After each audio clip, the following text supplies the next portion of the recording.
Welcome back, everybody. It's Zach here, bringing you guys another fantasy football video. Let's probably going over players across each position that I would be looking to trade for ahead of Week 3. Today as well, you guys will get a video going over players that I would be looking to trade away. A lot of players to talk about this week, so I figured I'd split it up into two videos for you guys. So this one I'll be trying to touch on players from each position, generally roughly two players in each position that I'm looking to trade for each week. I find that generally making trades is one of the most fun things I do in fantasy. I also tend to think that it's one of the best ways to make your roster better. If you have a higher than 50% hit rate on your trades, just making a lot of them is going to be a really integral way of improving your roster over the course of an entire season. Every single time a trade gets made, somebody's team gets better. That means that being on the sideline over the course of your season, we're playing to win our leagues here. We're not trying to get second or third. Every single time your teammates are making trades, at least somebody's team got better. Yours didn't when that happened, so you do want to be as involved as possible in trades over the course of the season, and they're just a lot of fun as well. So if you guys have any specific trade questions for me, I love helping you guys out there. Let me know in the comments below. I'll be happy to give you guys my opinions on that. And then, of course, any disagreements or anything, any agreements, anything else you want to add, just let me know in the comments as well. I've interacted with you guys there. So, yeah. That being said, let's get into it. We got a lot of players to talk about today. So to start things off, we've got one quarterback that I'll consider a buy low right now, and generally it's really tough to trade quarterbacks in general unless you've got two quarterbacks and somebody had an injury to someone like Jordan Love or Tua. It is tough to find yourself at a spot where quarterback trades happen because people don't really have backups. A lot of leagues hoard a lot of the decent streaming options, and there's not a whole lot to go off of on waivers either, so I didn't want to harp too much on the quarterback position, but there is one guy that I think stands out as a bit of a buy low right now, and that's going to be Dak Prescott, who really just hasn't had a good game script so far.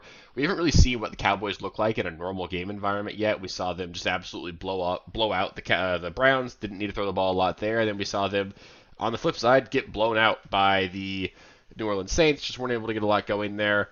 Dak was fine, not great. Only the one passing touchdown. Obviously, that limits what you're seeing out of him. And I think that's the big thing is he's only got two passing touchdowns in the season, but we do know that this is going to be an offense that has to run through the passing game, and him and CD. Jake Ferguson should return next week as well. That's going to be a boost to the passing offense. And we just know this team cannot run the ball. They're trying out Deuce Vaughn. He's getting a lot of opportunity, or not a lot, but enough to say that they don't know what they want to do at the running back position right now.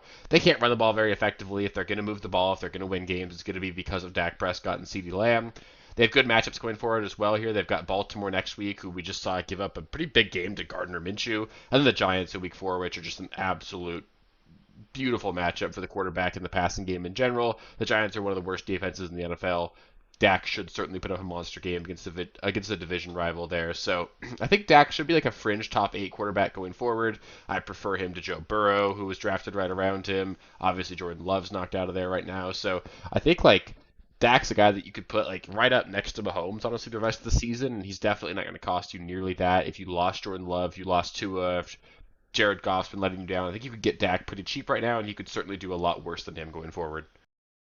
Moving on to the first running back on this list here, it's going to be Kenneth Walker. And the big thing here is just that the Seahawks offense looks really good, which is not necessarily surprising. We had a lot of optimism for them heading into this season, but seeing it come to fruition, seeing Geno Smith look that great in week 2, and this passing offense really get unlocked here gives me a lot more optimism about the upside for the Seahawks offense in general, especially doing that against what should be a pretty good defense in New England.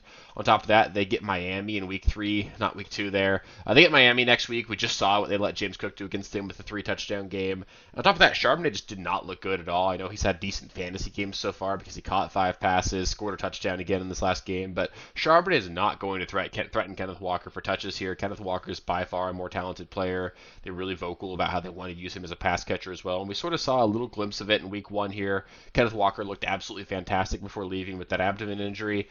When Kenneth Walker's healthy, I think he's going to be a locked-in top 10 running back the rest of the season. Nothing about his injury seems serious. I think he should be back as early as week 3 here. I'm expecting him to play week 3, and obviously we've seen him get banged up over the course of his career, but I think he's healthy enough, and I'm not really worried about the injury here. It would take a new injury for me to be really concerned there, and I think that I'd be willing to pay a fringe RB1 price tag for him, and I think he'll be a top 10 running back for as long as he's playing the rest of the way. The second running back we'll talk about here is going to be Jonathan Taylor, and a lot of this is just because I think the Colts are a lot better than what they've been the last 2 games. We saw them almost make the playoffs last year without Anthony Richardson. This is a team that I think should be better on offense. We just haven't really seen them be able to get into a game environment where there's a lot of plays. We expected this team to be a lot more up-tempo, run a lot more plays on offense, and it just really hasn't worked out because of the game environment so far. This last week, playing the Green Bay Packers, obviously the Packers really tried to slow the game down. just ran the ball a lot, ran the ball effectively, and got up on the Colts. So it was just a really tough game script for Jonathan Taylor, and he still put up a really solid game, had over 100 rushing yards, and we know that Jonathan Taylor is an elite running back. He's a workhorse for this team. He just hasn't scored a touchdown yet, or what he did in week one, but just, isn't putting up the kind of touchdown numbers that you'd expect out of this guy. If he scored a touchdown last week, I don't think there'd be a lot buy low opportunity for him. Hasn't really been involved as a pass catcher yet, but I think there's going to be enough opportunity here when this passing game does need to throw the ball a little bit more. We've only seen 19 and 34 pass attempts. That would put them dead last in the league in terms of pass attempts per game if you look back at last season, so we're going to see more passing volume in this game as well. And on top of that, I just want to highlight Jonathan Taylor's playoff schedule. I know it's a little bit early to talk about that, but they play Denver, Tennessee, and then New York in Week 17. The Giants are one of the worst run defenses in the NFL. I think Jonathan Taylor could easily be the kind of guy that ends up winning people their leagues just because I could see him putting up a 200-yard rushing game in that game. He's a guy that I do want to have on my roster going into the fantasy playoffs, and if you're in a spot where you're 2-0 or 1-1, feel really good about your team. I think JT's going to be a top 10 running back and could be the kind of guy that takes you over the top when you get into the playoffs there. Moving on to the wide receiver position here, I'll start things off with the kind of obvious one, but it's going to be George Pickens, who is the clear alpha wide receiver in Pittsburgh here. We haven't seen anybody else really step up and be involved in this passing game, and I think George Pickens has actually performed really well despite what you've seen in the box score here. Had 6 catches for 89 yards in week 1. That's not too bad. But then 2 catches for 29 yards in week 2. Obviously doesn't excite you at all, but he had a couple big plays called back. He had a 51-yard catch called back due to a holding penalty. Had a touchdown pass near the goal line called back due to a questionable offensive pass interference call. I think that there's a lot better days ahead for George Pickens, who honestly could have had a really monster game last weekend against one of the best cornerbacks in the NFL, and Patrick Surtain. Also drew a 40-yard pass interference call here. George Pickens impacted the game a lot more in week 2 than what his box score said, and the schedule gets a lot nicer coming up here. We get the Chargers, who we've seen be, it's tough to know so far with the Chargers because their defense has not played anybody, but at least last season they were really good. A really good matchup for opposing wide receivers. Indianapolis, not a scary passing defense. Dallas, we just saw get carved up. And then Vegas, we just saw Zay Flowers put up a pretty big game as well. So I think there's reason to be optimistic about what the schedule looks like for George Pickens going forward on top of what the usage is. Beyond that, Russ could return in as early as week 4 here. No guarantee that happens, but I think if Russ does come back, it does open up more opportunity for the passing game here. Not necessarily saying that's better for the Steelers. Justin Fields obviously offers a lot more on the ground, so we'll see if Russ does come back. But if he does, I think you'll see more opportunity in general for this passing game to be a little bit more valuable, and George Pickens is going to get all of that. So I know he's been underwhelming so far, but the big games are coming. Hasn't scored a touchdown yet. He's had a lot of stuff called back due to penalties so far, but I do think a big game's coming at some point here, and I want to have George Pickens on my roster before that happens.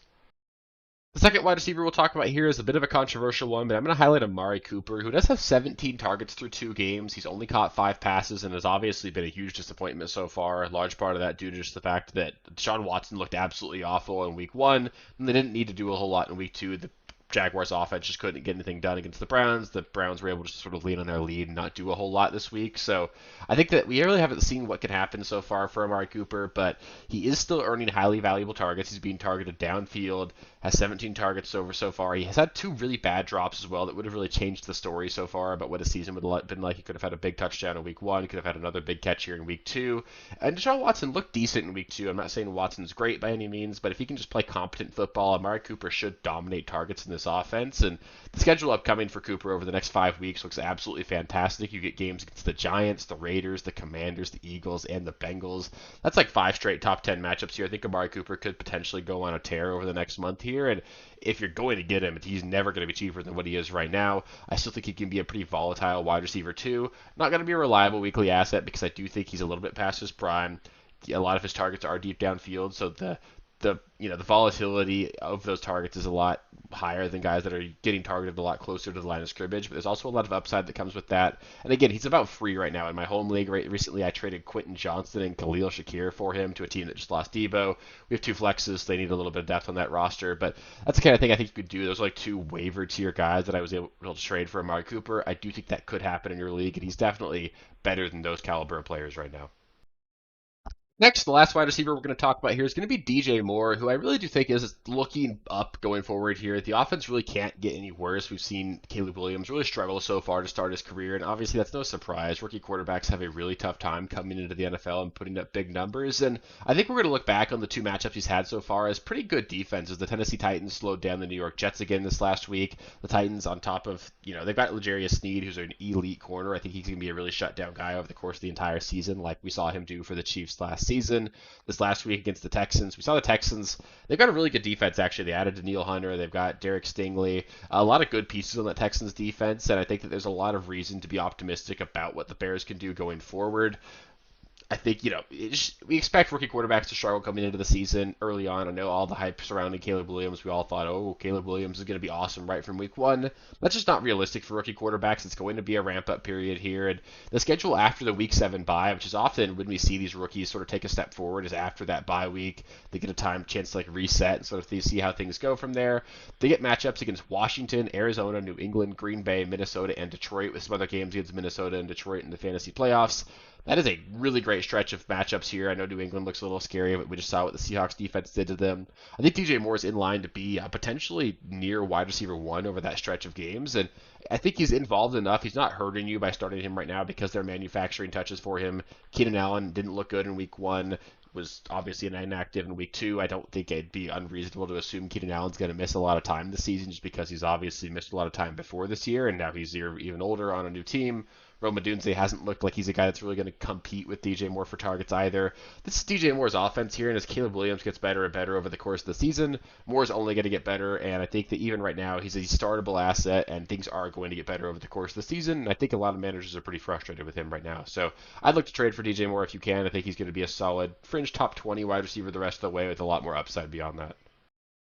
Then last, the only tight end on this list. Again, tough to highlight wide receivers or quarterbacks or tight ends just because there's not a whole lot of them. It's tough to trade for these guys. But Sam Laporta, I do need to highlight here. I don't know how cheap he's going to be, but he's obviously struggled immensely over the first 2 games. Obviously, put up a decent game in week 1, 4 catches for 45 yards, but only 1 catch in week 2.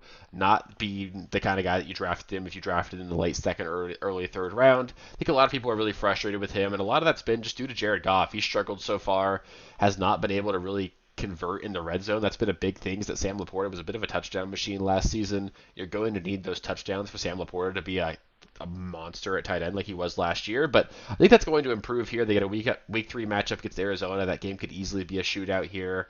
Amon-Ra St. Brown got banged up in week 2. That should lead to more opportunities. Even if he doesn't miss time, Amon-Ra just being limited in any capacity, we know Sam Laporta can be a bit of a safety net for a quarterback here. Laporta should be much more involved, and there's nothing really to suggest that Laporta can't still be a top 5 tight end. Pretty much all the tight ends are struggling outside of Kittle, Bowers, and McBride so far. I guess likely if you want to consider him after week 1, but I'm not worried about Sam Laporta. I still think he's going to be a top 5 tight end. I wouldn't spend up a 2nd round caliber player on him because I do think it's going to be tough for him to be the tight end 1 this season or really repeat those kinds of numbers with how involved Jameson Williams is, but he's going to be a lot better than he was his last week, especially over these last 2 weeks. Better days are coming for Sam Laporta. If you can get him on the down low, on the cheap, I think he's definitely worth kicking the tires on at least a little bit here. So that'll do it for the players that I'm looking to trade for in week 3 here. Up next, I'll be going over some players that I'm looking to sell high on, players that I would at least consider trading away if you can capitalize on some hot starts for them. So keep an eye out for that video. That one will also come out today, so I highly recommend you watch both of these videos. As always, if you guys do have any specific trade questions, let me know in the comments. I love helping you guys out there. It's always fun to see what you guys are cooking up there. There will also continue to be videos coming out every single week. We'll have start-sit videos coming up next. We'll go over all of the matchups in week 3, help you guys get your lineup set, and then we'll have a live stream Sunday morning going over the last-minute injury updates, helping you guys answer some start-sit questions right before games kick off at 10 p.m. Eastern, or 10 p.m. Pacific time, so I'll go live at 9 a.m. Pacific time every single week. Lots of content coming up. Just make sure you subscribe to the channel. That way you don't miss any of that. If you made it this far in the video, please give it a thumbs up. It really helps me out. And then, yeah, of course, appreciate you guys. I'll catch you with the next one. Hopefully you guys are enjoying these. Peace. Thank you guys for watching. If you haven't already, please be sure to subscribe to the channel, like the video, check out these other videos here if you haven't. If you want more content, please feel free to follow me on Twitter at RealSteelFFB. I'll be more active on there as the season goes on. Thanks. Catch you later.